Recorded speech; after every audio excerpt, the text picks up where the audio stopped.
Boa tarde, pessoal.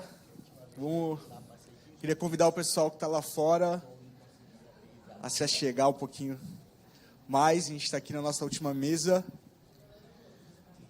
com mais uma galerinha, gente boa aí para discutir um pouco sobre como que a desinformação tem impactado as políticas climáticas, ambientais e a Amazônia.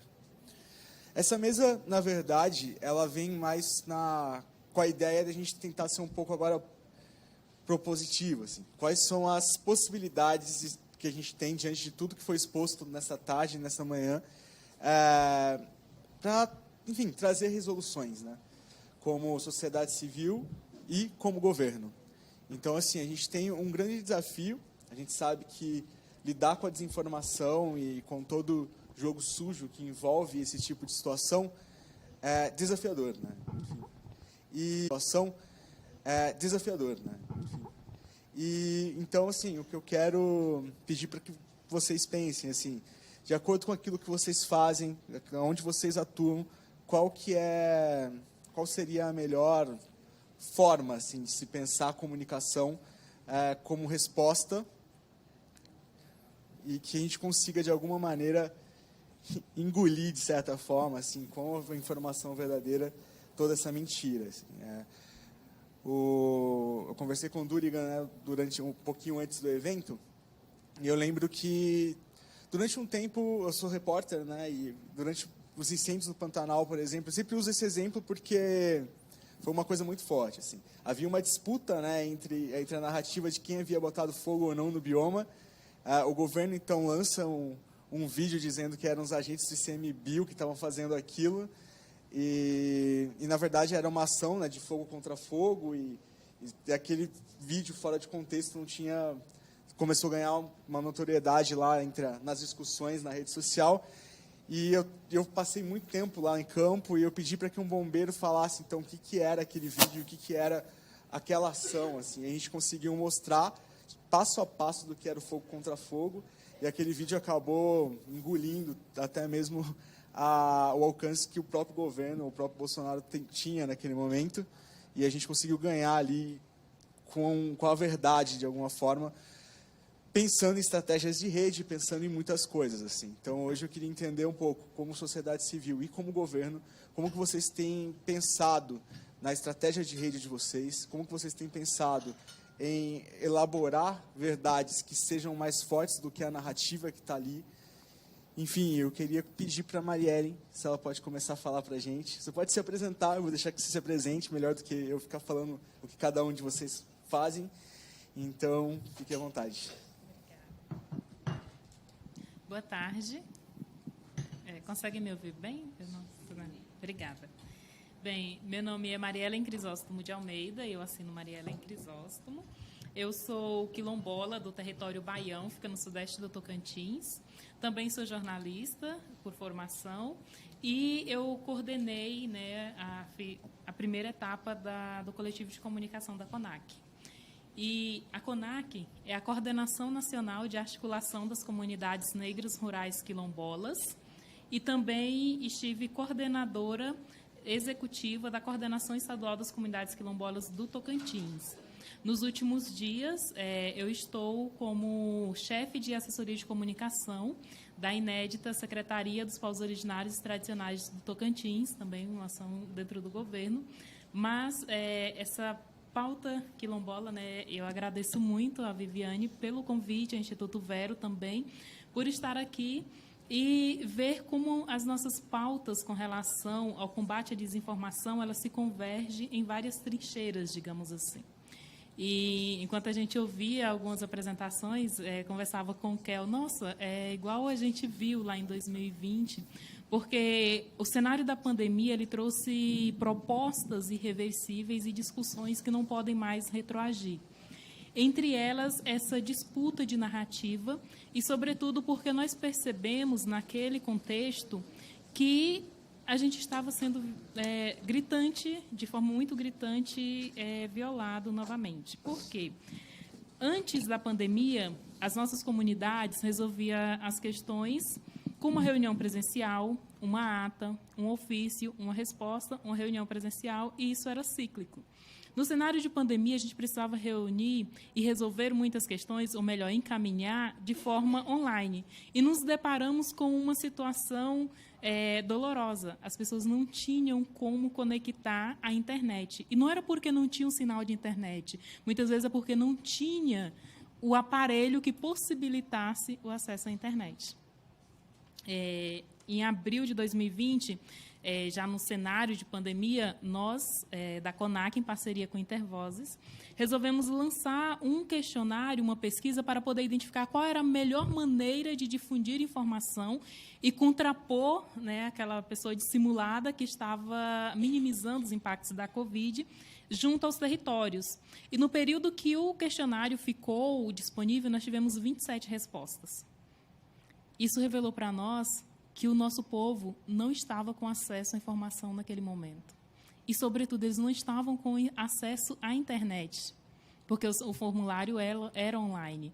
Então, nós estamos falando de uma realidade de quase 6 mil territórios quilombolas, destes, né, mais de 1.000 só na Amazônia, e territórios cujas famílias ainda precisam colocar a pilha em cima da casa para pegar a carga no sol e, à noite, ouvir a Rádio Nacional.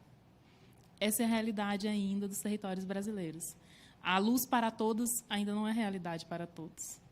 A universalização da internet não é realidade para todos. O acesso a sinais de telefonia não é realidade para todos. E, junto com o Intervoz, também nós identificamos de que maneira essa violação se aprofundava, por exemplo, do acesso à comunicação.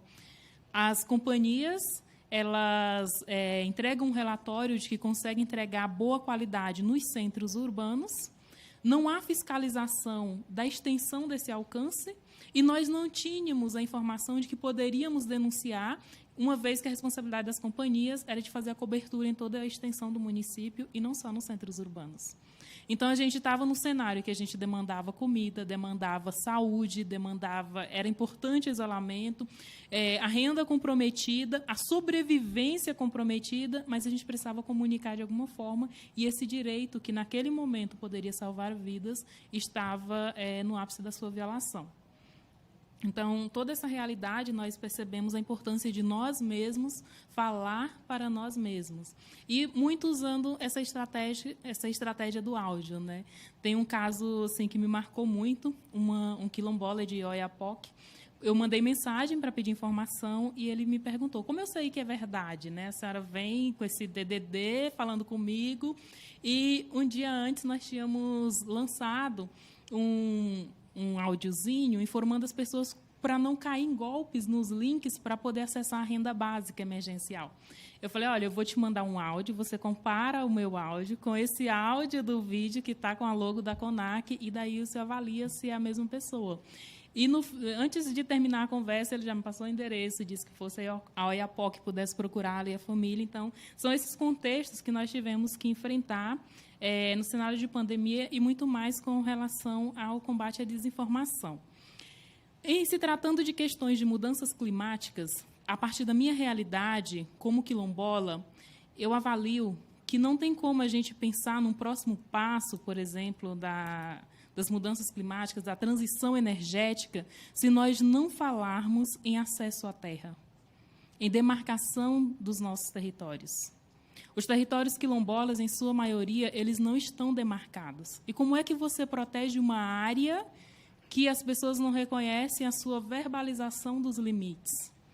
Os nossos territórios são a principal fronteira com os grandes empreendimentos ditos como a salvação econômica do país, e há governos que falam que isso não vai parar, né? É do agro, é da mineração e não vai parar. E esse avanço nas áreas rurais é justamente sobre os nossos territórios, sobre as áreas que nós conseguiríamos proteger se houvesse o mínimo de segurança jurídica. Nós não temos nos nossos territórios. Hoje, dos 5.000 territórios quilombolas identificados, e só em 2020 o Estado brasileiro passa a ver os povos quilombolas como um dado estatístico, como um dado oficial, porque até então a gente militava em nome de muitos, mas nós não tínhamos um número. Em 2020, o IBGE diz para a gente que nós somos 5.972 localidades quilombolas no Brasil. Mas, enquanto o CONAC, a nossa estimativa é que seja muito mais, porque as áreas rurais são populações pretas, que, se autodeclaradas, são quilombolas. Então, diante dessa perspectiva, nós temos hoje menos de 200 territórios totalmente demarcados. O meu estado, por exemplo, o Tocantins, não tem nenhum território demarcado. E é um estado que está integralmente à disposição do avanço do Matopiba. Quando se promulga a área de expansão do Matopiba, em maio de 2015, Maranhão disponibilizou parte do seu estado, Piauí uma parte, Bahia uma parte e o Tocantins os seus 139 municípios. Nós temos ali territórios de povos e comunidades tradicionais, indígenas, quilombolas, de outros segmentos de comunidades tradicionais ainda não identificados, porque para as populações indígenas e quilombolas, que já têm essa discussão mais avançada, ainda há uma barreira muito grande para conseguir efetivar esse acesso ao território, quanto mais para as comunidades tradicionais, que não têm sequer uma normativa geral em âmbito nacional que as protejam do ponto de vista jurídico, né? Tem portarias, tem decretos, mas coisas muito genéricas, e esse debate não está tão avançado. Então, quando a gente chega nesse momento da crise climática e, de certa forma, assumimos que os territórios de povos e comunidades tradicionais são áreas importantes para esse contraponto para a mitigação dos impactos das mudanças climáticas, a gente está falando de quantos? Porque o Estado brasileiro não nos assegura a totalidade dos nossos territórios. E é nessa que a Mata Atlântica se foi, é nessa que a Caatinga está padecendo, que o Cerrado está se esvanecendo, e passando do Cerrado, passando do Pantanal, a próxima derrubada é na Amazônia e não tem volta. Então, ou a gente pensa a mitigação das mudanças climáticas a partir do acesso pleno às terras para povos e comunidades tradicionais que, de fato, preservam as nascentes, a vegetação nativa dos biomas, porque o que resta de vegetação nativa de todos os biomas estão dentro dos territórios de povos e comunidades tradicionais.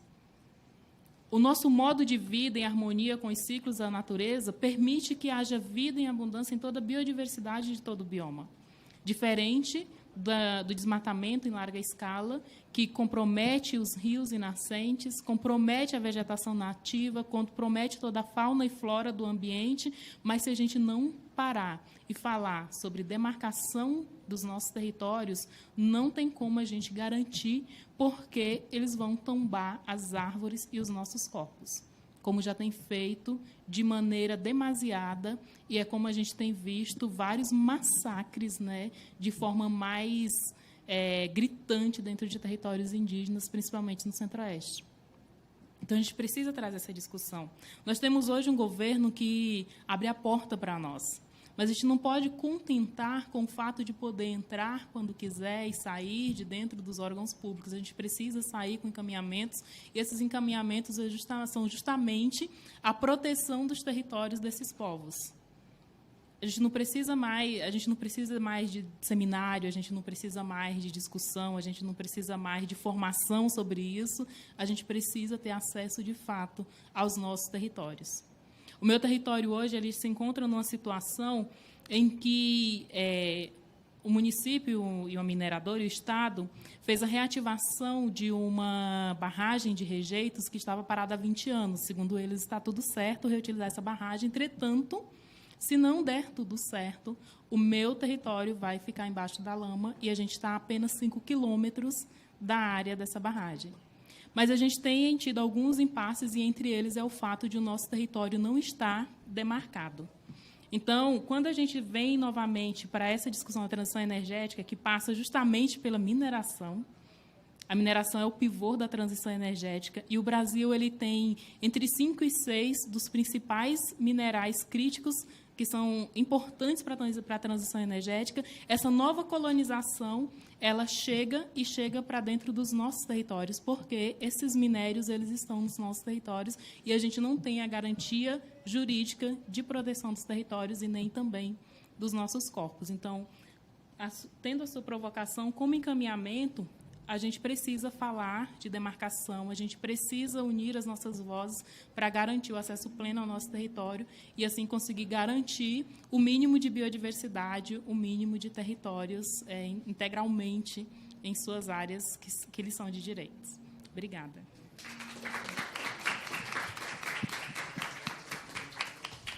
Obrigado, Marielle. Vou passar a palavra para o Francisco, da FUNAI. Pode se apresentar. Cada um vai falar 10 minutos, tá, pessoal? Daí a gente pode trocar uma ideia aqui e vamos abrir para pergunta em seguida, tá bom?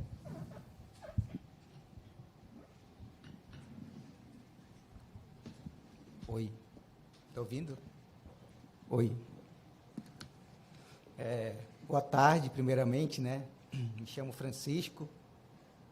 Estou coordenando a Coordenadoria Geral de Gestão Ambiental da FUNAI.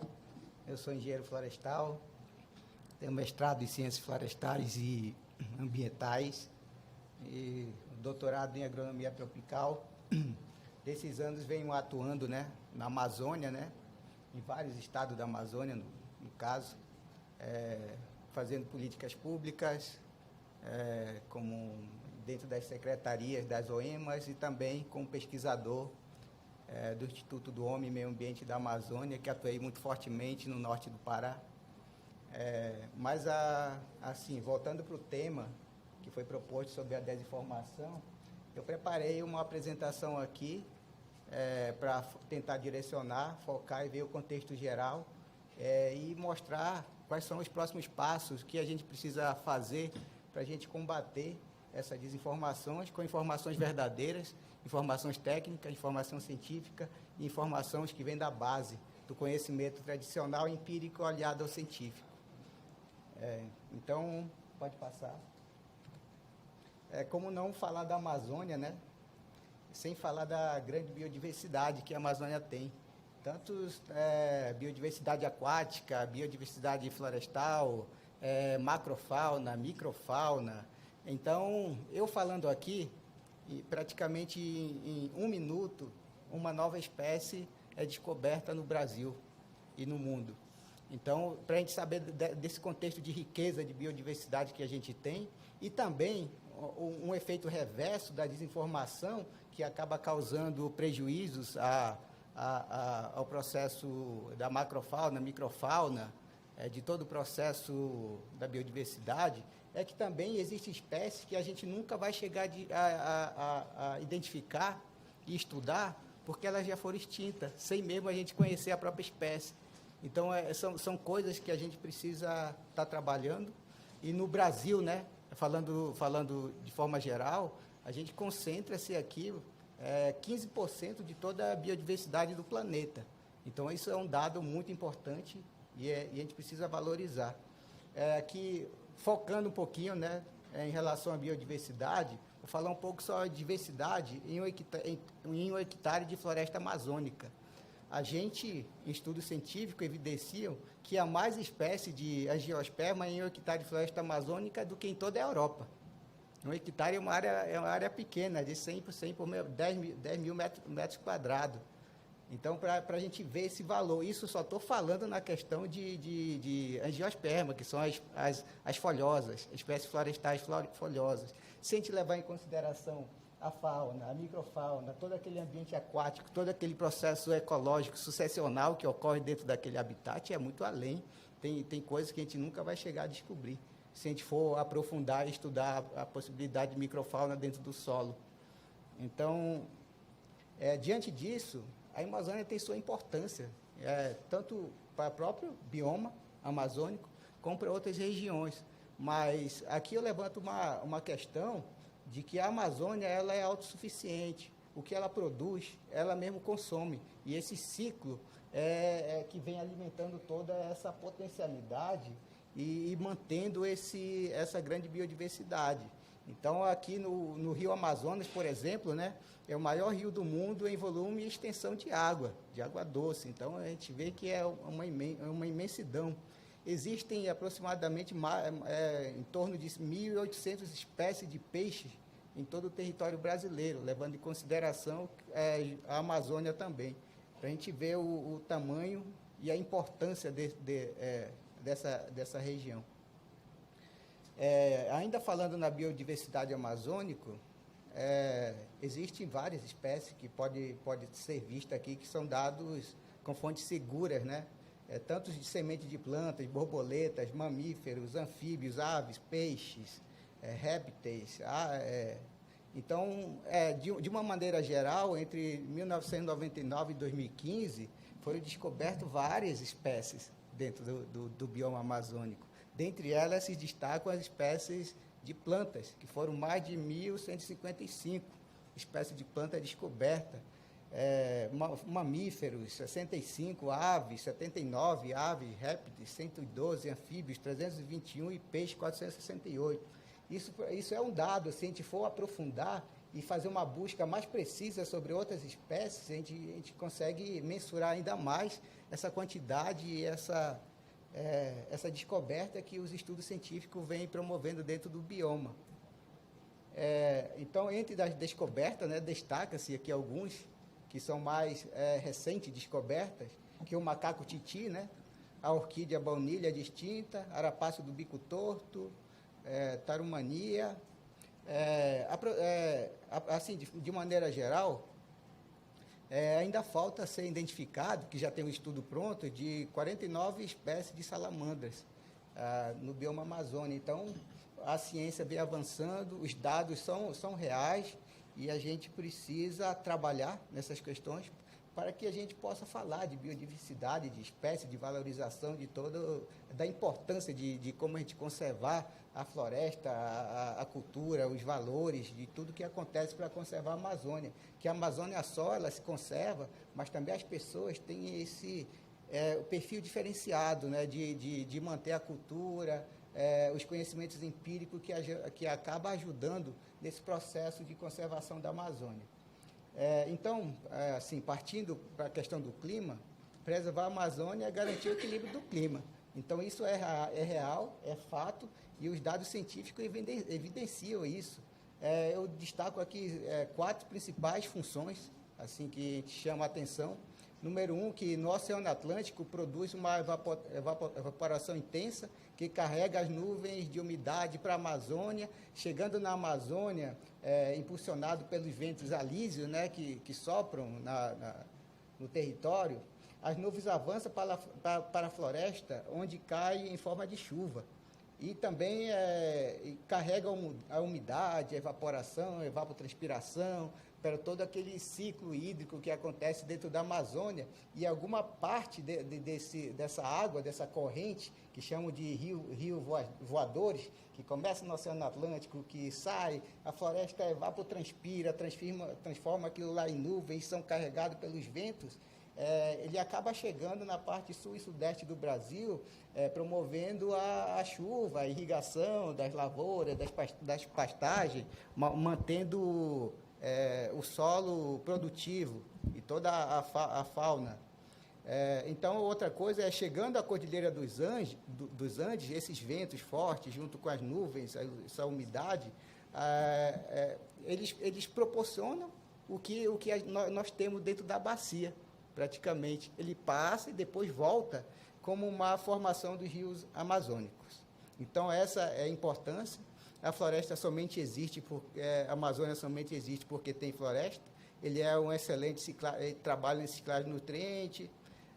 Aqui vou avançar um pouquinho por conta do tempo, né? Mas aqui vou focar justamente no que foi falado na mesa anterior, na questão do modelo de desenvolvimento praticado nos últimos 50 anos. É um modelo totalmente inadequado com o contexto geral da floresta amazônica. O modelo atual é desmatamento, é o lobby da soja, é mineração, é queimada.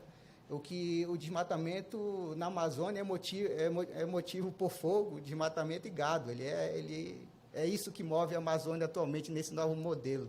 Então, o desmatamento na Amazônia, a gente vê aí como cresceu de 2019 para cá, e o que a gente quer é reduzir essa questão de desmatamento e incêndios florestais. A distribuição do incêndio florestais, e tem aqui um ranking dos municípios que mais queimam, né?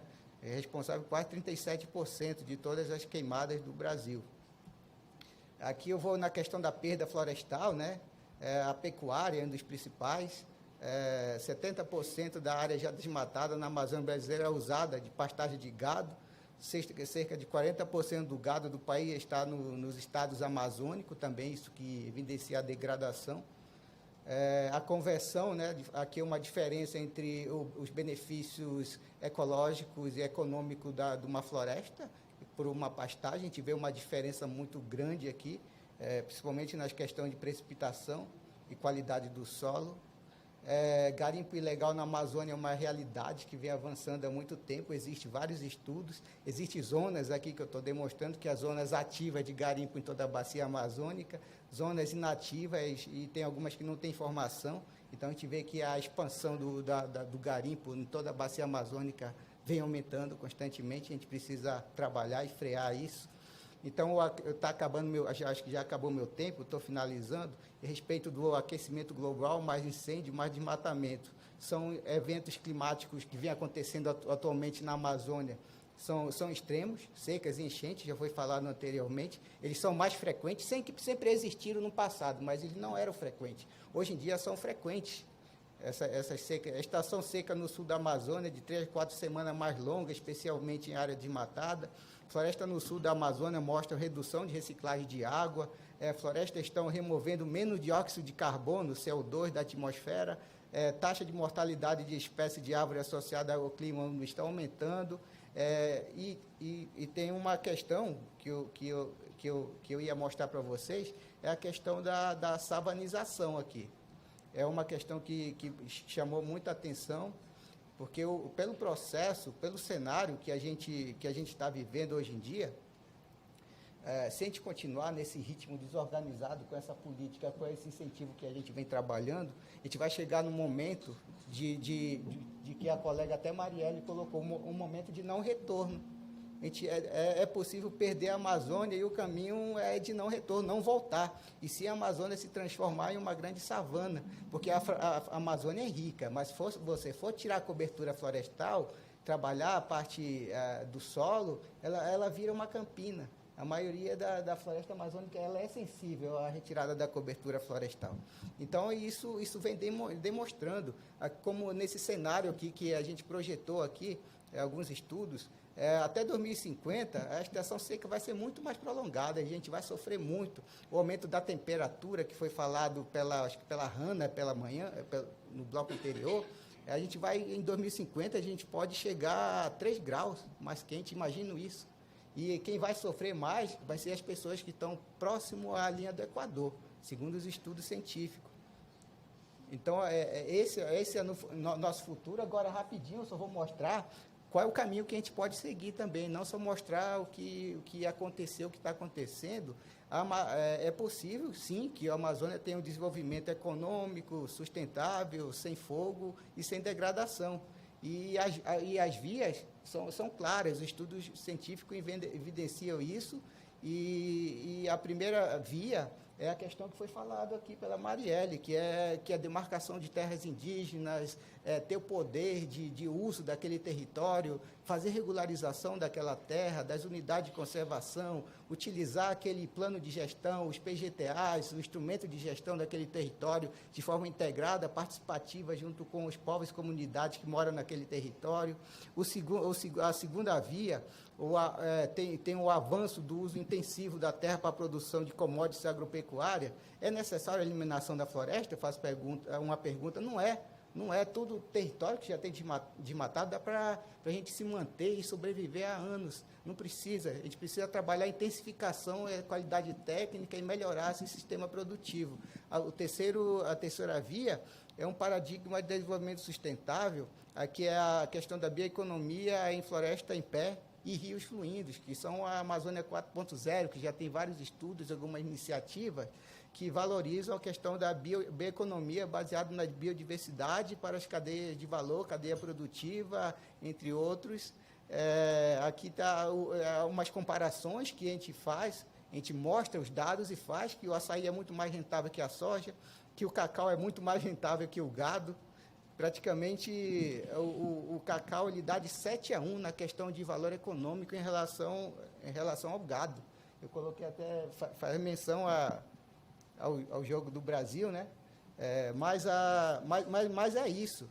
O que a gente precisa é agregar valor à biodiversidade no interior da Amazônia. A gente precisa gerar uma economia com base nos conhecimentos tradicionais, de forma participativa. A Amazônia é uma potência ambiental quando se fala da sociobiodiversidade. Então, os contornos, o que a gente precisa fazer atualmente para que a gente consiga, pelo menos, ter uma mudança nesse paradigma do desenvolvimento socioeconômico e promover uma valorização justa dos conhecimentos e levando em consideração os povos e comunidades tradicionais, eu elenco aqui umas sete propostas que vem sendo debatido, né? Desculpa te cortar, você pode ir finalizando, por favor? Tá bom, obrigado. Que primeiro, a Constituição e universalização do ensino de qualidade em todos os níveis, geração de uma robusta, criativa e inovadora bioeconomia do conhecimento, geração cumulativa de conhecimentos, quadro científico de excelência, formação continuada de empreendedores, força de trabalho capacitada a lidar com esses conhecimentos e tecnologias, baseado na floresta e recursos naturais, e a adaptação das estruturas e culturas institucionais às mudanças do curso e da abertura e do fortalecimento dos espaços de discussão e participação social.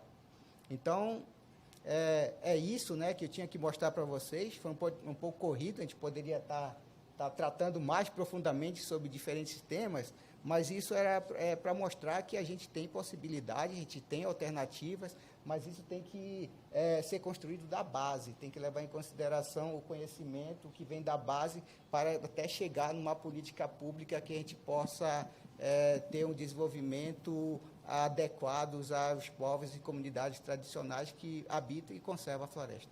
Obrigado. Obrigado, Francisco.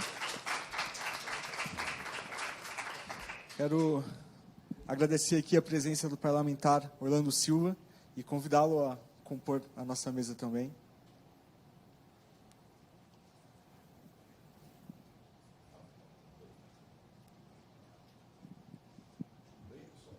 Tudo bem. Por favor. Fique à vontade. Pode?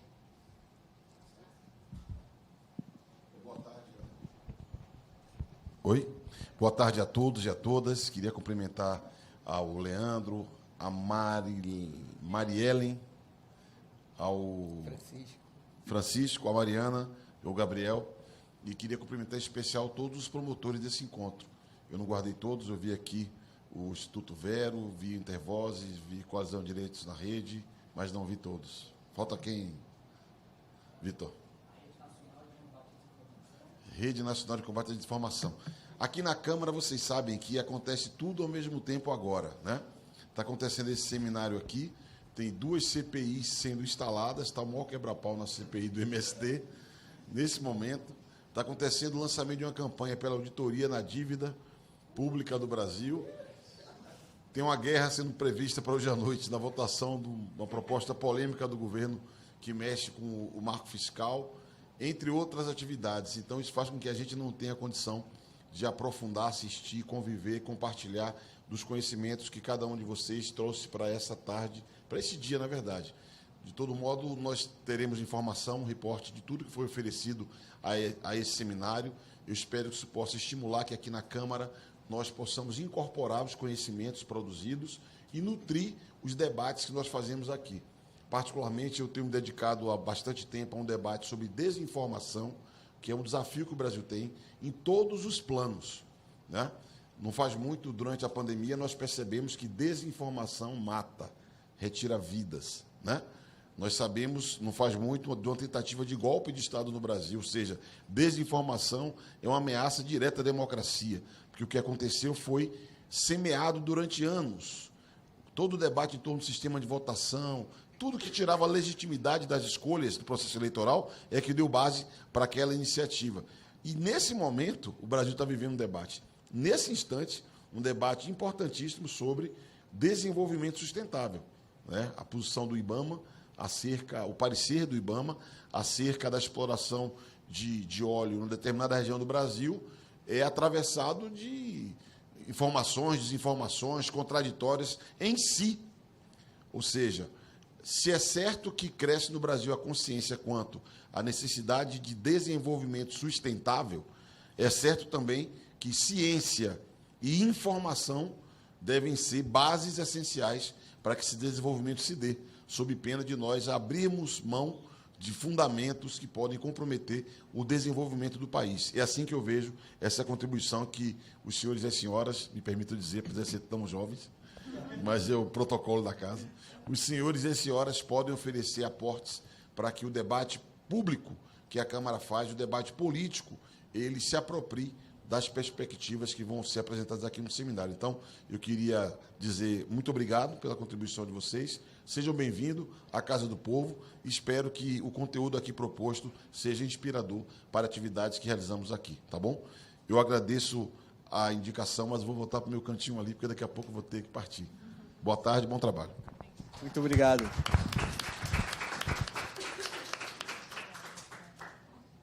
Eu aproveito, passo a palavra para Mariana Filizola, da SECOM. Obrigada. Tá dando para ouvir, gente? Tá? É que minha cadeira é baixinha aqui. Queria agradecer o convite do Vero, do Intervozes, para estar aqui. Agradecer também a fala agora do deputado Orlando, que tem sido uma pessoa muito importante nos debates em relação ao combate à desinformação. E, bom, meu nome é Mariana Filizola, eu estou agora como coordenadora de educação midiática da SECOM, da presidência, mas a minha origem é amazônica também. Eu sou nascida em Brasília, mas vivi a maior parte da vida em Manaus. Sou filha de professores, meu pai é especialista em hidrologia da bacia amazônica, então, para mim, essa relação entre educação e a floresta sempre foi muito parte das conversas do almoço de casa, do jantar. Então, a gente sempre foi muito estimulado a fazer perguntas e ir atrás de respostas confiáveis. Então, eu acho que isso faz muito parte da minha formação e de onde eu estou agora abraçando essa missão com o time da Secretaria de Políticas Digitais da SECOM. Bom, assim como o Gustavo falou mais cedo, que ele é uma pessoa afeita a histórias, eu também sou. E aí eu queria começar falando com vocês, contando uma pequena história, que foi de uma entrevista que eu fiz para a minha pesquisa de mestrado, com uma professora que atua na área rural do município de Manacapuru, no Amazonas. Os colegas aqui do Amazonas sabem. Para a gente, Manacapuru é perto, né? Porque são horas de viagem. E no Amazonas, horas é muito perto. Longe são dias, que é o mais comum. E ela me contou do desafio que ela teve de levar a educação para os alunos no período da pandemia, porque a maior parte dos alunos não tinha, para não dizer 100%, conectividade à internet, porque, enfim, quando a gente fala de zona rural no Amazonas e na Amazônia, a gente está falando de pessoas que moram na floresta. Então, conectividade é algo, né, enfim, extremamente complexo, e que ela, junto com outros professores da região ali da zona rural, se juntaram. E aí eles iam, a cada 15 dias, durante a pandemia, passavam de barco nas comunidades, passavam um aviso de rádio, e os alunos iam para a beira do rio com os seus celulares, e eles passavam, os professores passavam as tarefas de casa via Bluetooth para os alunos.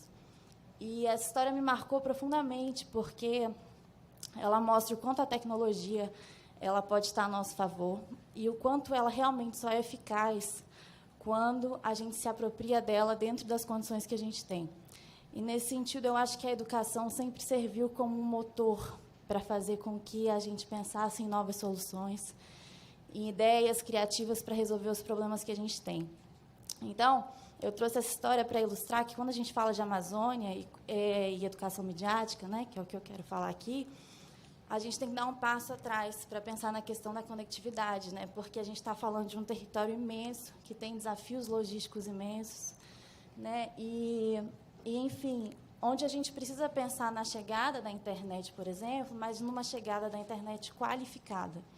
E aí que entra a educação midiática, né? Que o que é isso? É a gente possibilitar que as pessoas tenham acesso à informação de forma íntegra, então que elas possam ter esse acesso seguro, que esse acesso seja realmente qualificado. E a educação midiática vem para isso, para empoderar as pessoas a exercer a cidadania delas no meio digital, né, num cenário que tem sido tão desafiador para a gente. Então, você possibilitar que as pessoas tenham esse acesso com integridade e possam tirar suas próprias conclusões a respeito do que elas acessam na internet. E aí a gente tem alguns desafios específicos quando a gente fala em conectividade, né? Dar esse olhar antes, em algumas questões, como, por exemplo, a questão do zero rating, né? Que eu acho que o pessoal que trabalha com internet sabe bem do que se trata, mas, fazendo um breve resumo, enfim, é um mecanismo pelo qual as pessoas elas têm planos de dados no celular que têm acesso ilimitado a alguns aplicativos. Então, na prática, o que acontece? A pessoa ela tem o acesso a um aplicativo X sem que aquilo desconte da franquia dela, né? Então, qual que é a problemática nisso? A pessoa que tem esse tipo de vantagem das operadoras, digamos, ela consegue receber várias mensagens, mas ela não consegue checar as informações que ela está recebendo. Então, ela fica com acesso restrito àquela informação e você perde a questão do direito a acessar uma informação qualificada. Ela não pode ir atrás, ela não pode ler aquele conteúdo, ela não pode procurar outros conteúdos. Então, isso é um dos desafios, né, nessa questão. E o outro é que, quando a gente fala, por exemplo, nessa questão do zero rating, né, e no que as pessoas recebem de conteúdo, você vê a população da Amazônia extremamente vulnerabilizada, porque, às vezes, eles recebem só essa narrativa, né, narrativas de desinformação em relação a mudanças climáticas, e não tem como propor uma contranarrativa ou ir atrás de outras informações. Então, isso vulnerabiliza as pessoas em relação às informações que elas recebem. Então, assim, só para mostrar pequenos dos desafios que a gente tem em relação à Amazônia, que é esse território gigantesco, a gente viu aqui muito bem explicados vários desses desafios, e pensar como que a educação, especificamente a educação midiática, pode ter um papel importante nisso, né? Ano passado, eu tive a oportunidade de participar, junto com o time do Vero, o Leandro também, e o Gabriel Gabaré. A gente desenvolveu, dentro do protocolo IP, antes de eu estar nessa pasta do governo, uma metodologia muito interessante com professores da rede pública para ajudar a construir contranarrativas em sala de aula. Então, como empoderar esses educadores a construir isso e a incitar os alunos a irem atrás de fontes, a entenderem que quem tem que estar empoderado sobre as informações do território é quem vive no território. Essas pessoas precisam ser protagonistas dessas narrativas. Então, foi um trabalho muito legal que a gente fez e que, pessoalmente, me abriu muitos olhos para os desafios da educação no dia a dia, para além dessa história da professora que eu contei para vocês, para a gente ver o quanto que a gente, que às vezes está pensando em políticas públicas, tem uma ideia, mas quando você chega na vida real e entra numa escola e vê a realidade dos professores, os desafios são muito maiores, né? Então, a gente nunca vai dar conta de tudo. Então, enfim, a gente agora, diante desse cenário desafiador, está tendo uma oportunidade única enquanto governo federal, né? É a primeira vez que existe um governo federal no Brasil, um governo no Brasil engajado em formular políticas públicas de educação midiática, e eu acho que essa é uma missão muito grandiosa, não só nossa, mas de toda a sociedade civil, porque a educação midiática precisa ser uma construção coletiva, e está tendo apoio da sociedade civil, estamos desenvolvendo orientações sobre o uso de telas. Enfim, recentemente lançamos uma consulta pública para a sociedade sobre o que a gente quer fazer em relação à educação midiática. Eu, inclusive, convido todos vocês a responderem. Posso pedir para o pessoal do Vero compartilhar no final. E, enfim, gente, queria só deixar essa mensagem para vocês, vi que meu tempo aqui está acabando também, de que, quando a gente fala de educação, a gente está falando de desafio, mas a gente também está falando de uma construção coletiva. né? E quando a gente fala de educação para o combate à desinformação, a gente está falando de uma construção não só coletiva, mas necessária para ontem. Então, queria convidar todos vocês a entrarem nessa conosco por meio da consulta. Agradecer de novo ao Vero e ao Intervozes pelo convite, dizer que a gente está, sim, sempre alerta para esse tema e que todos nós precisamos estar. A gente sabe que tem várias discussões agora quentes rolando sobre isso e é importante que a gente esteja atento, de olhos abertos, para que a gente consiga criar juntos soluções para combater esse que eu acho que é o mal da nossa geração, que é a desinformação. Então, é isso. Obrigada, gente. Com a palavra, Gabriel Veras, do Coletivo Abaré. Oi, gente, boa tarde. Meu nome é Gabriel Veras, eu sou jornalista de Manaus e torcedor do Boi Bumbá Garantido. Para quem não é da Amazonas, é aquele boi todo branquinho, com um coração vermelho na testa. E eu estou aqui representando a Abaré, que é um coletivo que atua com educação midiática lá em Manaus. E agradecer o convite do Instituto Vero, do Intervozes, e dizer que, desde que eu recebi esse convite, eu fiquei pensando, e achei muito interessante, o tema dessa mesa. E aí eu fiquei pensando, né, informações confiáveis, debates confiáveis, prosperidade social e econômica, o que isso significa e o que isso representa para a gente. E aí a minha fala e as minhas perspectivas foram mudando um pouco ao decorrer do dia com as falas que a gente foi ouvindo aqui. E logo na primeira mesa, a Juma Chipai, ela trazia, né, um pouco desse questionamento. Que desenvolvimento é esse que querem legar à Amazônia?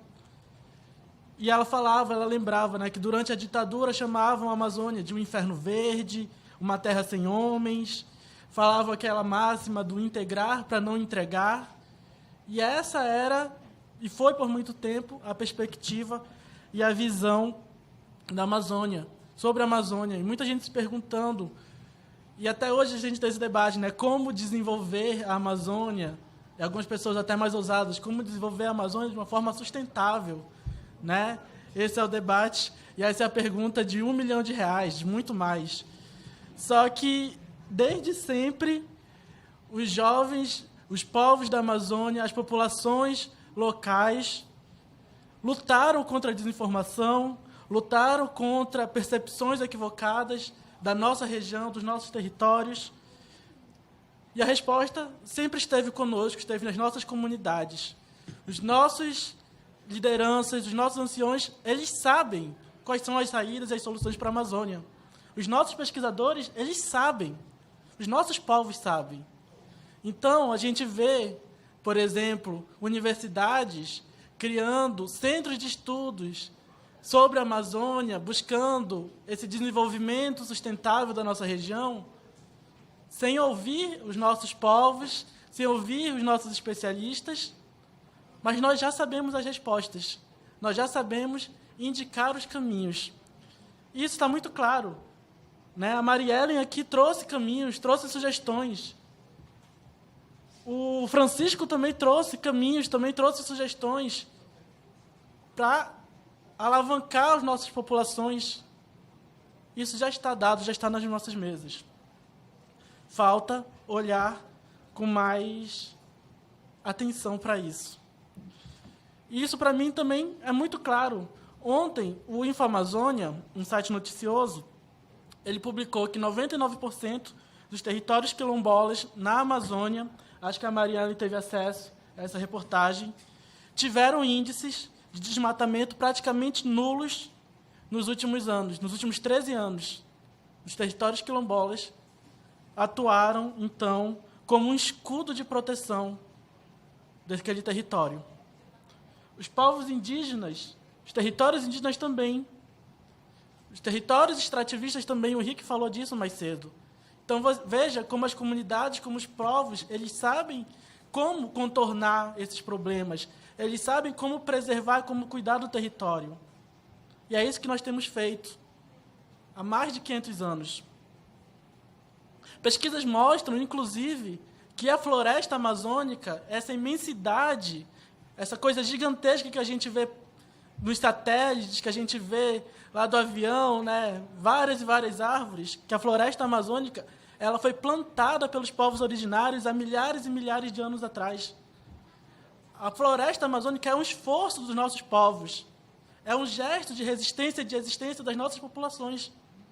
Então, a resposta, para mim, ela é muito clara. E quando a gente fala aqui desses debates, esses debates estão nas nossas comunidades, nos nossos povos.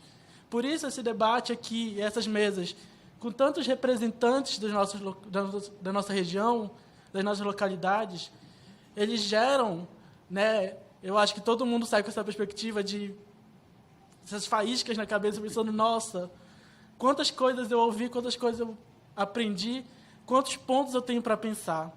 Porque os nossos povos, a vida toda, se preocuparam em pensar a Amazônia. E isso, para mim, é o que tem que ser visto com mais atenção. Porque isso mostra o papel central dos povos e das comunidades na Amazônia, na região amazônica. E, nesse sentido, a Abaré tem atuado com a educação midiática, usando a educação como uma ferramenta de diálogo com essas comunidades. Porque essas comunidades, reparem, são os principais alvos da desinformação na Amazônia. A desinformação é sobre os povos indígenas, é sobre os ribeirinhos, é sobre as comunidades extrativistas, é sobre os quilombolas. Irônico, não? Enfim, então a Abaré tem se dedicado a estar mais próximo dessas comunidades, das comunidades periféricas do Amazonas. Porque, né, esse é o caminho que nós acreditamos. Enfim, eu estava super curioso para ver o que tinha nesse papelzinho que estavam entregando para todo mundo, mas não entregaram para mim. Eu tenho mais coisa para falar? Ainda tem 3 minutos. Ah, ainda tem 3 minutos?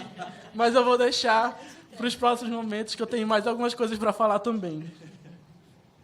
Muito obrigado.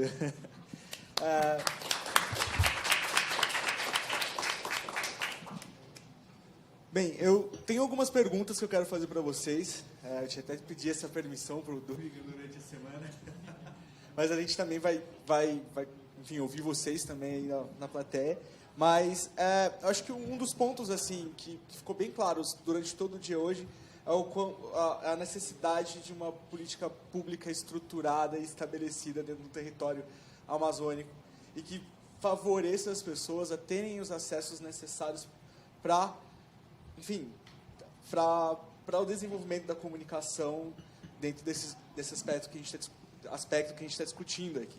Então, a gente tem a Mari, que é uma dessas pessoas que precisam pensar a política pública, e a gente tem vocês aqui na mesa, que tem essa demanda de qual política pública deve ser pensada. Eu acho que esse é um lugar, inclusive, de diálogo que vocês podem ter nesse momento. E a gente sabe que o áudio ele foi uma das soluções mais trabalhadas aqui, né? Durante todas as mesas, ele sempre surge como essa opção. Mas a gente sabe também, e quando a gente chega com essa questão do áudio, a gente sabe que a informação não está chegando ali diretamente, né? Acho, lógico que essa pessoa vai ter em algum momento contato com a internet, vai ter em algum momento contato no WhatsApp, alguma coisa aí, vai chegar e ela não vai ter como checar. Mas a gente sabe que também a desinformação ela tem outras formas de chegar nesse território, né? Não precisa ser exatamente pela internet. Então eu queria entender, eu queria que vocês falassem um pouco para a gente como essa desinformação ela chega no território de vocês para além da internet, já que isso é um problema, né? O acesso é um problema.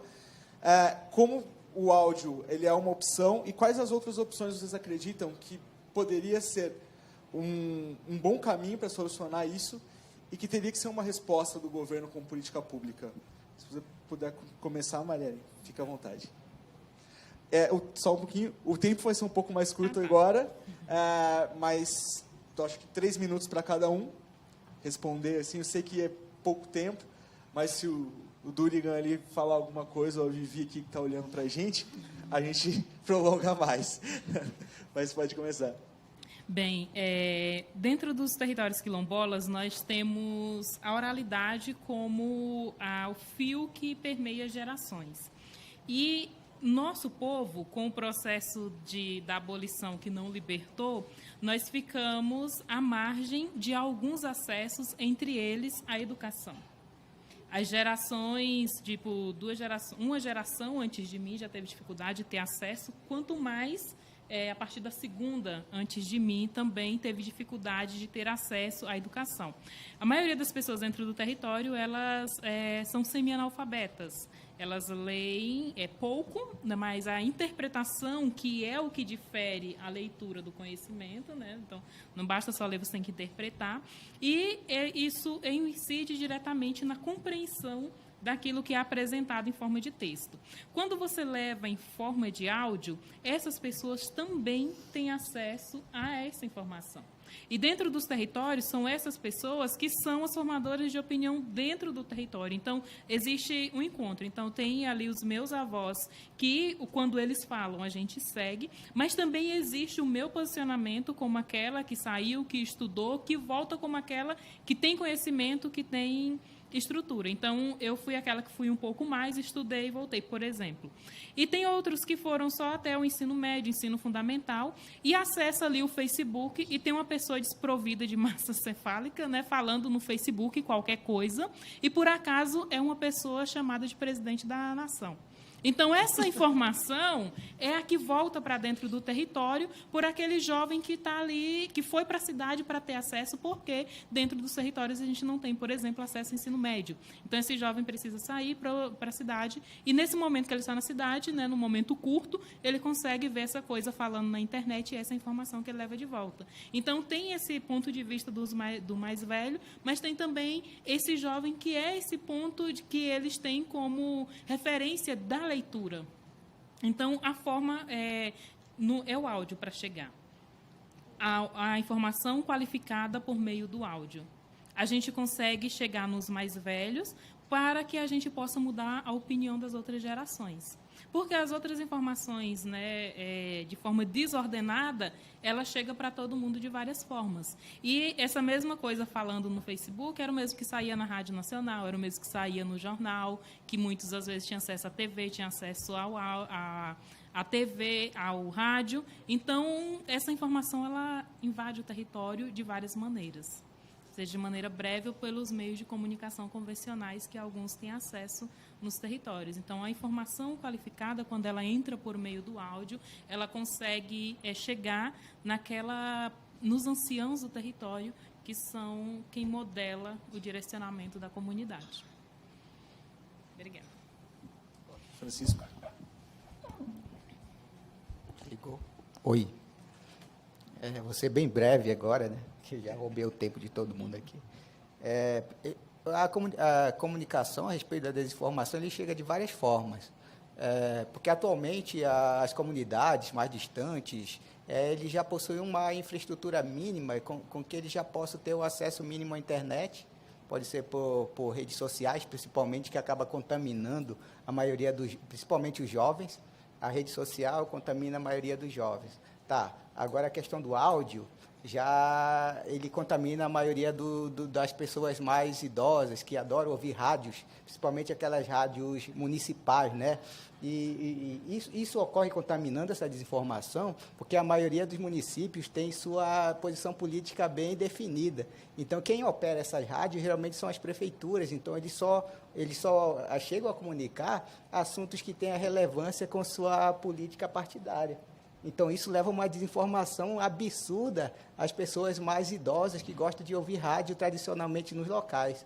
Outro meio de comunicação são as conversas paralelas, que chegam, alguma informação que as pessoas vão na cidade, ouvem alguém comentando e acaba trazendo aquela informação de forma totalmente distorcida do que ouviu dentro das cidades, quando chega no interior. Então, a gente precisa trabalhar em várias esferas para combater esse tipo de comunicação sem sentido, sem base nenhuma. E também uma coisa eu vou deixar claro aqui também. Os povos indígenas, as comunidades tradicionais que vivem naquele território, eles não são tão bem besta. Eles já sabem identificar quando é mentira e quando não é mentira. Então, os povos, eles acabam que sabendo lidar com esse tipo de filtro dentro do seu próprio território. Às vezes a pessoa diz, olha, a mudança climática não existe.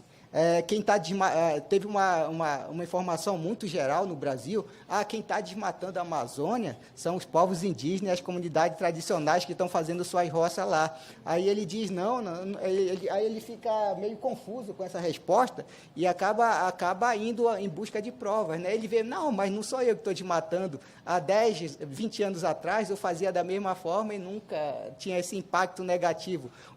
O peixe que eu pescava nesse local agora não tem mais, então está acontecendo alguma coisa errada. Então, é nesse sentido que eu quero pontuar.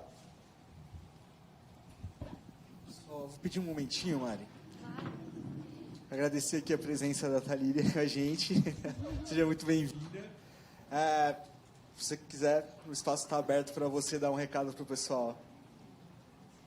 Vocês, né? Vocês.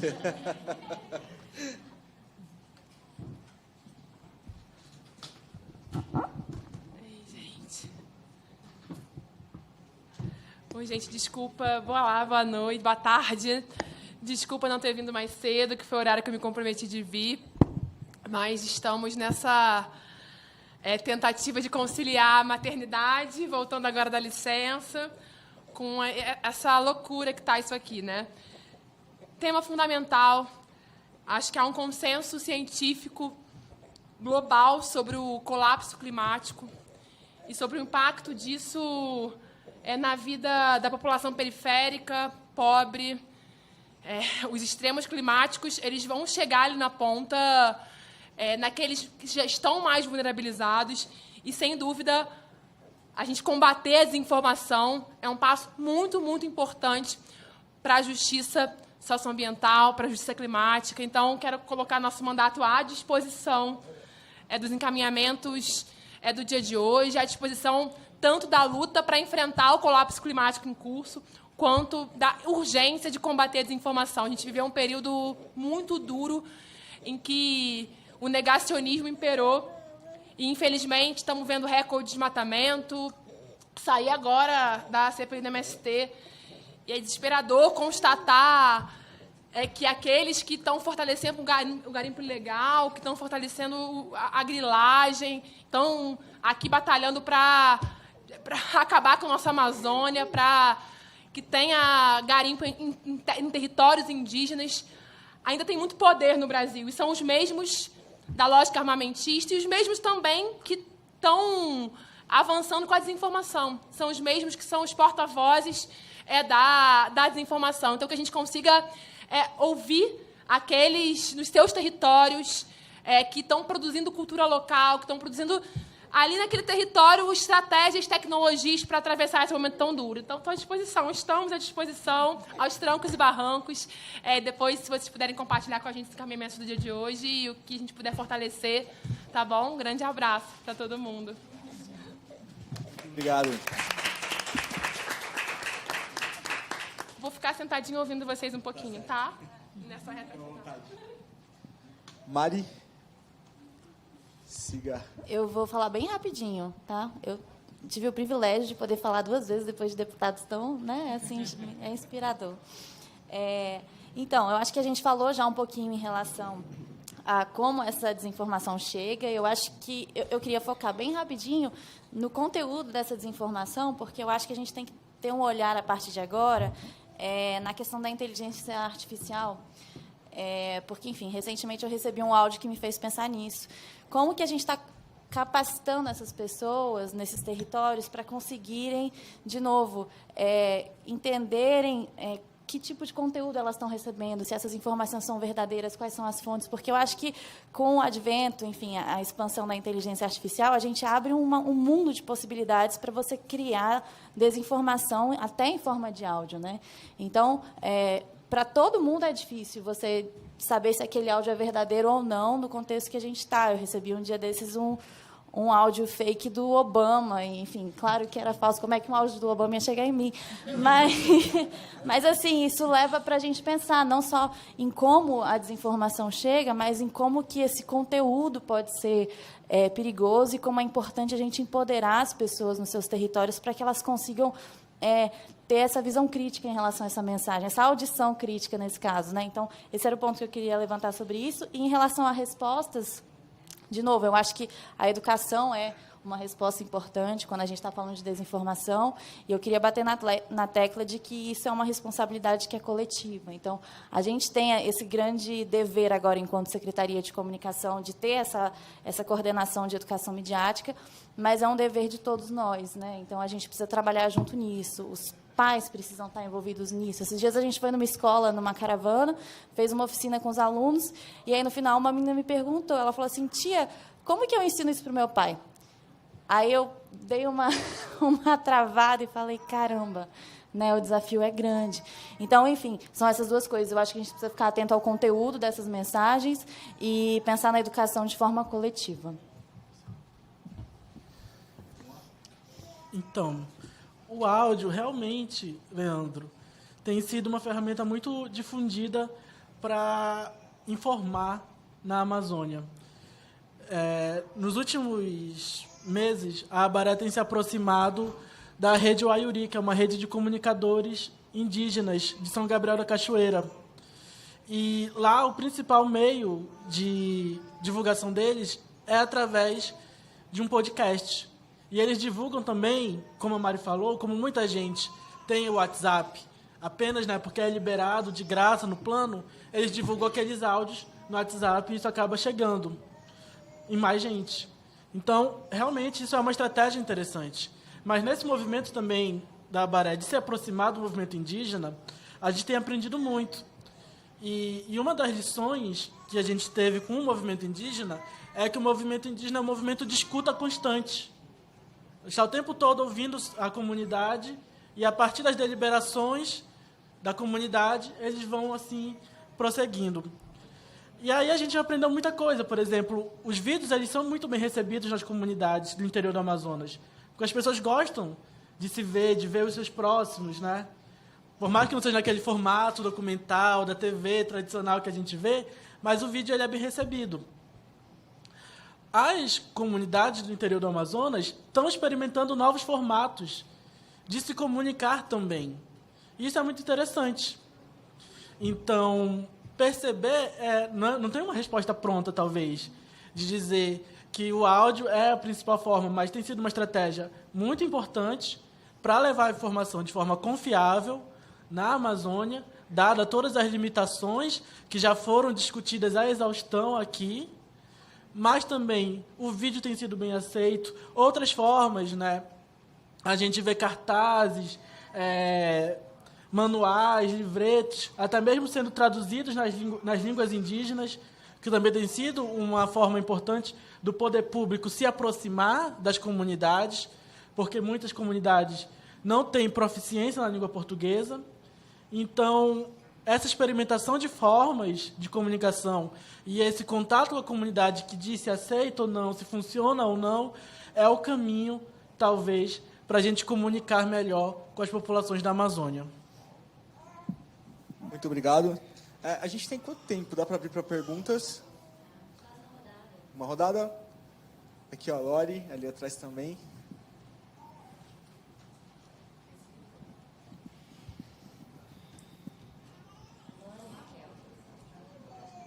Pode falar daqui. Olá, tudo bem? Boa tarde, pessoal. Eu sou a Lori, eu venho através da Fundação Mozilla e acho que eu vou colocar uma pergunta, não sei se o deputado está aí ainda, mas sobre a importância do PL 2630. E dentro desse PL existia uma seção chamada Deveres de Cuidado, né? Então, aproveitando pessoas que eu acho que pelo relato que todos vocês fizeram, estão extremamente comprometidos com deveres de cuidado, né? Isso eu acho que na trajetória dos movimentos sociais, movimentos de luta, movimentos que cada um aqui tem a sua trajetória e sua intersecção, há um fardo muito grande, né, também com os próprios atingidos pela desinformação, né? Então, assim, acho que o primeiro passo importante, um passo importante que a seção de deveres de cuidado coloca no PL 2630 também deixar bastante evidente que esse dever de cuidado ele é compartilhado por diferentes atores, né? E aí, enfim, nessa lista, né, ou seja, esses deveres de cuidado, né, colocados para essas plataformas que agiram de maneira imoral durante esse último mês, né? Vale reforçar. Dentre esses, não vou citar todos, porque eu queria colocar essa reflexão sobre a questão da saúde pública, está presente. Acho que, como todos aqui deixaram bastante claro, evidente, enfim, né? Deixaram bastante evidente a nossa preocupação coletiva aqui com o racismo ambiental e, principalmente, as pessoas mais afetadas, também já afetadas por questões de políticas públicas que são, enfim, implementadas no país já de maneira histórica desigual, uma delas de saúde, né? Então, assim, é um pouco uma pergunta para colocar para vocês, porque um ponto mudanças climáticas são sobre saúde pública, né? Então, a gente poderia estar pensando, né, talvez aqui dentro dessa sessão específica, como esse debate dessa mesa ele está realmente indicado aqui nessa sessão, porque a gente precisa pensar que as mudanças climáticas têm um impacto no SUS. Isso existem, né, estudos, eu poderia aqui pensar um estudo específico que foi feito, não sei, não quero, enfim, nomear errado, mas existe, né, estudo sobre essa questão. Então, colocar essa pergunta para todos da mesa, porque todos têm feito esse trabalho, né? E, por último, talvez, né, eu acho que, especialmente para você, Mariana, que está dentro da SECOM, as plataformas elas têm um poder de intervenção muito específico no desenho delas. E elas dizem sobre moderação, mas a gente sabe que é um poder de modelação da informação, intervenção no fluxo da informação, né? A gente tem algumas medidas, que, inclusive, uma delas do WhatsApp é o limite de você fazer um encaminhamento. Isso é um desenho, né, que é uma intervenção na infraestrutura das plataformas, né? Ou seja, você ser impedido de encaminhar mais de 5 vezes é um desenho que acaba intervindo no fluxo da informação. O que, a partir da experiência de sua, Mariana, e talvez dos outros colegas que queiram complementar, esses processos de hesitação ou processos de intervenção das plataformas que vocês avaliem, no caso do áudio, do vídeo e do texto, vocês veem que há possibilidade, sim, de intervenção dessas plataformas, né? Acho que considerando uma disponibilidade solidária, né, que se espera de atores com esse nível de poder. É isso. E realmente colocar também a questão da importância do dia de hoje, da importância da mesa e da importância do Intervoz do Instituto Vero em lançar esse estudo. Obrigada.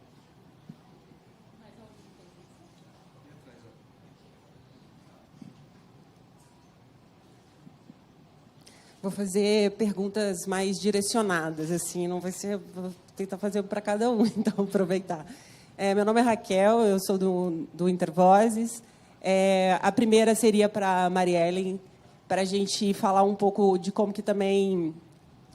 eu acho que aqui na mesa a gente tem discutido, nas outras mesas também, que a solução é coletiva, mas eu fico pensando que a responsabilização, não, necessariamente. Né? A gente não pode fazer uma responsabilização coletiva, principalmente para a sociedade civil. Né? A responsabilização sobre a desinformação, ela perpassa sujeitos muito específicos e que deveriam, né, ser responsabilizados por aquilo que praticam. Né? Então, eu acho que aí a gente também tem que pensar como que a gente faz com que essa responsabilização de quem deve criar as estratégias não seja individualizadas. E não sejam, mais uma vez, para quem está ali, como vocês bem falaram nessa mesa, estão protegendo a informação de qualidade, a informação séria, os seus próprios territórios, né, que são as comunidades. Então, Marielle, eu queria que você trouxesse um pouco sobre o projeto Tecnologias Livres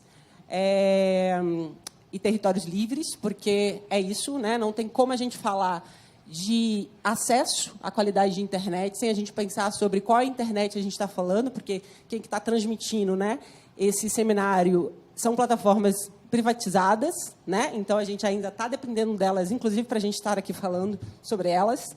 Então, qual que é o caminho que também a gente tem já construído nesses territórios para a gente também repensar quais são os espaços, né, interligados de rede, em rede, com rede, né, que a gente precisa utilizar. E aí não tem como falar disso sem falar sobre os outros direitos, que é o direito, né, à terra, como a Marielle reforçou. Então, falar um pouco desse projeto que foi feito também com várias organizações, que eu acho que é importante a gente pensar, então, as iniciativas que podem ser inspiradoras aí, né, para quem está nos espaços de elaboração de políticas públicas e também na gestão delas. Para a Mariana, eu queria talvez entender mais o que vocês estão pensando enquanto ações, né, de educação midiática para além dos espaços escolares, né? Porque a gente percebeu aqui que não é um problema só da sala de aula, né? É um problema que está fora da sala de aula também, está nas famílias, né? Está fora também dos ambientes online, está nas realidades offline, né? Então, quais são as outras ações que vocês têm pensado também, né, em relação a isso? Para o Gabriel, eu queria que você contasse um pouco também de como que é, aí a gente pensando em umas incidências locais, né? No próprio município ali de Manaus, né, tem uma lei, me parece chama Março Branco, né? O que é essa lei, que é também de pensar ações aí, estratégias, né, contra a desinformação? O que essa lei trouxe de concreto mesmo, né? Ela é de 2020, se eu não me engano. Então, também falar como que vocês veem essa lei enquanto, né, um espaço que está sempre discutindo e trabalhando em prol, né, de uma informação mais de qualidade também. Então, trazer um pouco até para a gente pensar se, em termos de incidência política, é só uma criação de lei também, né, que faz uma mudança, que traz um novo pensar, uma nova reflexão também sobre os cenários de desinformação, assim, né? E aí, no caso do Francisco, para terminar, a FUNAI ela foi também, nos últimos 4 anos, muito exposta como uma protagonista de desinformação, assim, também, né? Ela mesmo produzia algumas desinformações, né? Muitas representações que estavam ali dentro, e não é você responder por eles, mas como que vocês também estão fazendo um trabalho aí de recostura, né? De repensar como que essa desinformação ela atingiu a credibilidade também de um órgão que é muito importante aí para a gente pensar sobre exatamente essa questão da demarcação dos territórios indígenas, né? Então, e para fechar mesmo, assim, não é uma pergunta, é um convite.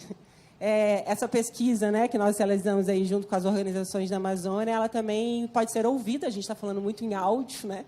E aí a gente construiu aí junto todas, né? Todas as organizações produziram aí episódios para a gente popularizar esses dados também.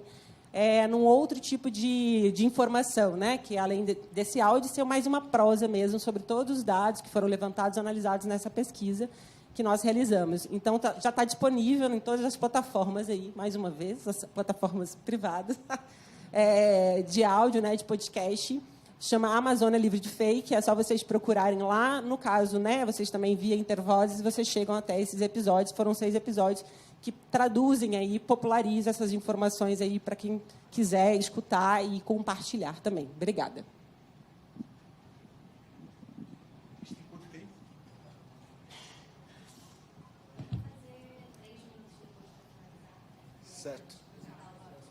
Certo. Então, Marielle, sim, vocês fiquem à vontade, quem acha interessante, que quer começar, se quiser começar, já estava com a mão na massa aí. Está desligada?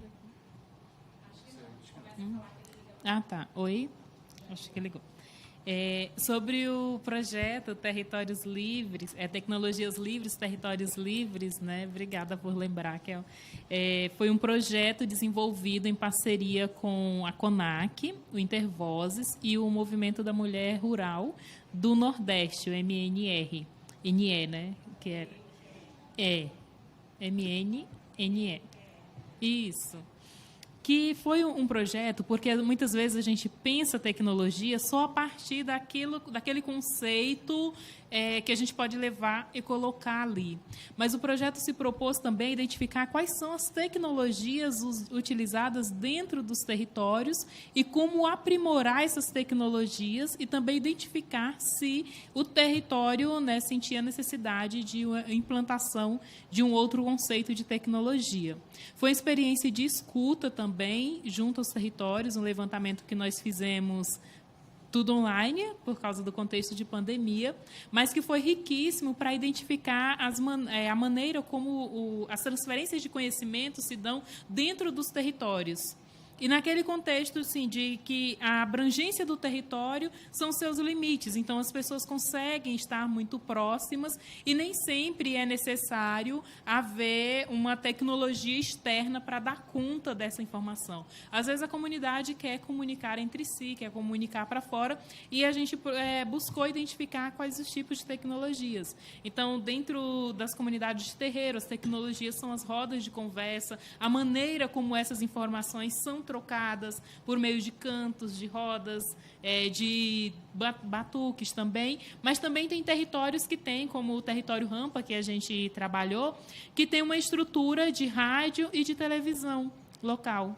E a televisão online, e o território Rampa é um território grande, tem várias comunidades dentro do território, fica no Maranhão, é uma outra experiência também. Encontramos territórios que trabalham com rádios locais, né, que atendem toda a região rural. Encontramos várias formas de tecnologias já praticadas dentro do território. Então, é aquilo que Gabriel colocava, a gente precisa fazer a escuta para poder fazer propostas assertivas dentro dos territórios. Porque se a gente chega lá achando que o que a gente tem para levar é bom, é suficiente, a gente vai embora e aquela proposta vai com a gente porque não faz parte do dia a dia das pessoas e não faz sentido elas continuarem com aquilo. Mas se a gente partir do princípio de aprimorar aquilo que já é feito, nós teremos muito mais êxito na continuidade desses projetos, porque é feito junto, é feito na escuta, na coletividade, é feito com e para, e não somente para. Então, essa foi a proposta do projeto. Tem podcast também no projeto, né? Foi bem interessante a nossa experiência. Obrigada.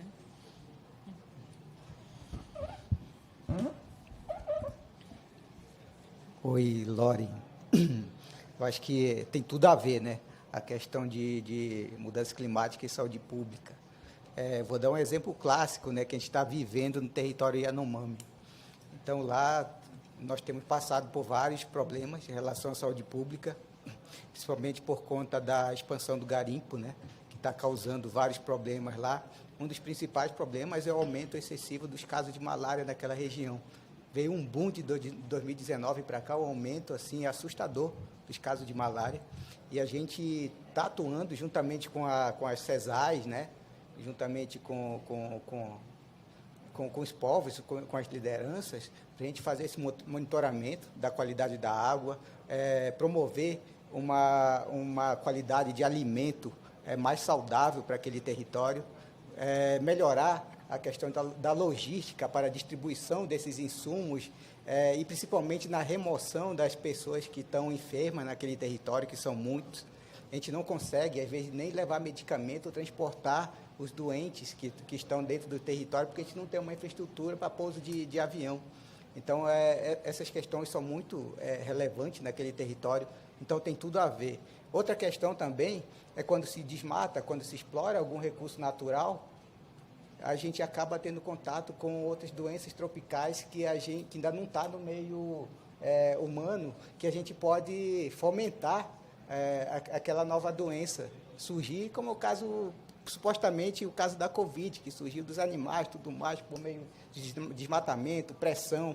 Então, essas doenças, elas estão lá no seu controle natural, lá com o seu controle biológico, mas a partir do momento que você avança destruindo aquele processo que está dentro daquela natureza, aquela segurança, aquele cinturão, você acaba expondo várias outras doenças tropicais ainda não conhecidas. Isso é um risco para nós, seres humanos. Eu também chamo a atenção na questão da qualidade da água, do que os garimpos vêm causando ao longo do rio Tapajós. Tem um amigo aqui que deve saber desse contexto aqui, que análise recente que estão feitas nos peixes e nas pessoas lá de Santarém, da região de Santarém, é com alto índice de metais pesados. No corpo das pessoas, o peixe lá já está praticamente impróprio para consumo. O índice de metais é assustador. Então, essa é uma questão, a gente tem que trabalhar essa questão de saúde pública, junto com a questão de mudança climática, que tem tudo a ver. Tem que organizar esse processo, desde a base, com as pessoas, com as atividades econômicas que estão lá e, consequentemente, a saúde pública e a educação deve andar paralelo a isso, principalmente na questão de educação ambiental, que tem que andar nesse contexto. Respondendo à pergunta da Raquel também, ultimamente, nesses 4 anos, Raquel, a FUNAI e os servidores sofreram muitas pressões psicológicas. Tem vários servidores afastados dentro da FUNAI que estão doentes mentalmente. Eu assumi recentemente, mas eu acompanhei todo esse processo. Lá na coordenadoria onde eu estou, a gente sente o povo assustado, com problemas mentais, que atualmente a gente está trabalhando nesse processo de repor esses servidores, dar autonomia para esses servidores, para eles consigam atuar de forma técnica, transparente e promover aquele trabalho que ele já vinha fazendo há bastante tempo, que é levar a questão do bem-estar social, cultural, os processos de estudo, de demarcação de terra dentro desses territórios. Então, esses 4 anos, eles foram praticamente bloqueados, tirados de função para fazer qualquer atividade que beneficiava os povos indígenas. Então, atualmente, estamos voltando a trabalhar, a reconstruir essa identidade da FUNAI. Tanto é que tem vários servidores que estão voltando, tem servidores que estão entrando novamente, que estavam movidos, porque eles estão se sentindo entusiasmados de trabalhar agora na pauta indígena, por ter uma presidente que é indígena, e tem algumas esferas também que tem indígenas dentro da FUNAI. Eu sou né? Assumi a coordenadoria, mas a gente vem trabalhando, e essa desinformação, esse processo de empoderar, a gente está trabalhando junto com as coordenadorias regionais, que são as CRs, né? Então, as CRs da ponta que sofrem maior pressão, que eles que têm contato com os povos de comunidade tradicional diretamente. Então, a gente está trabalhando todo esse processo de informação bem organizada e aparelhando, dando uma estrutura mínima para eles possam construir lá e chegar nesse território com uma proposta bem exitosa. Obrigado. Queria focar aqui minhas respostas em coisas que foram mais específicas. Então, vou falar aqui de desenho das plataformas, dever de cuidado e ações de educação midiática para além da sala de aula. Pode ser? Bom, então, em relação ao desenho das plataformas, Lore, eu acho que você foi muito feliz na sua colocação, né? É uma responsabilidade também que precisa existir por parte delas. E está previsto nas nossas ações enquanto coordenação de educação midiática, a gente ter um diálogo para trabalhar no que, enfim, no Reino Unido, por exemplo, já se chama de literacy by design. Então, que as plataformas tenham um desenho que permita que as pessoas acessem informação de forma mais segura, confiável. Então, por exemplo, se não me engano, na França tem uma lei já que todas as imagens publicitárias que tem filtro na imagem, etc., precisam ter uma notificaçãozinha na imagem, uma tarjinha. Assim como os conteúdos no período eleitoral aqui no Brasil, a gente vê ali também, né? Então, são pequenas coisas, mas que têm um impacto muito grande quando a gente pensa na quantidade de usuários que a gente tem nas plataformas no Brasil. Então, isso está previsto nas nossas ações. Depois também, quem puder dar uma olhadinha na nossa consulta pública, isso está bem descrito, e o que vocês quiserem contribuir sobre isso, o espaço está super aberto. Em relação ao dever de cuidado das plataformas, acho que foi você também, né, Lore?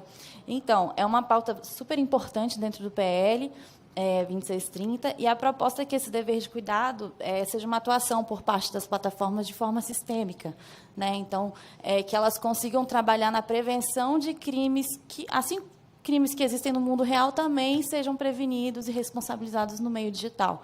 Então, é basicamente essa ideia. Estou resumindo assim bem, você deve saber disso também, mas é só para a gente deixar no ar que o dever de cuidado precisa ser visto como uma pauta muito importante quando a gente fala nessa questão de como as plataformas vão se posicionar em relação a esses conteúdos online, para que a gente evite o que aconteceu nas escolas no Brasil no início do ano. E respondendo, Raquel, né, que falou de ações de educação midiática para além da sala de aula, também está lá na consulta. Vou bater nessa tecla, porque para a gente é muito importante ouvir a sociedade, mas algumas coisas que a gente já tem previstas e já está fazendo. A gente está construindo um conjunto de orientações sobre o uso de telas para os pais. Então, para que os pais, por exemplo, está no restaurante, o filho está ali falando muito, o pai, pega aqui, assiste esse vídeo no YouTube, tal. Então, como que a gente consegue auxiliar esses pais para que esse uso de tela seja um tempo, eu esqueci o termo agora, mas que não seja um tempo sedentário, eu acho que é esse o termo. O pessoal da Alana está aqui, deve saber melhor que eu. Mas que a gente consiga que o tempo de uso de tela seja condizente com a idade que a criança tem, então, para que aquilo não atrapalhe na formação dela, e para que seja um tempo de uso de tela de qualidade.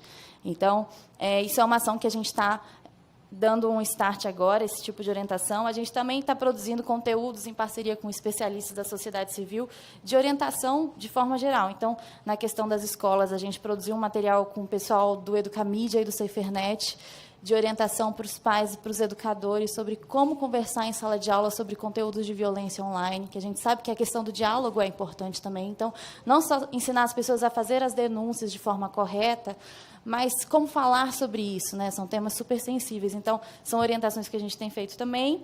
A gente pretende criar um programa de embaixadores de educação midiática, então trabalhar com influenciadores para isso, é algo que a gente tem em vista. Trabalhar também para a veiculação de conteúdos na TV aberta sobre educação midiática, parcerias, enfim, tem muita coisa ainda para rolar, mas é aquela coisa, a gente chegou num território que a gente brinca, quando a gente chegou era tudo mato, né? Porque é tudo novo, é uma secretaria completamente nova. Mas está tudo mais descrito ali direitinho na nossa consulta pública. Então, eu acho que era isso, né? Respondi? Beleza. Gabriel, passo para você. Leandro, pela ordem, aproveitar que a gente está aqui, né, na Câmara, usar a linguagem, e a gente vai ter tempo para fazer uma fala final depois, ou essa é... Acho que não tem mais tempo.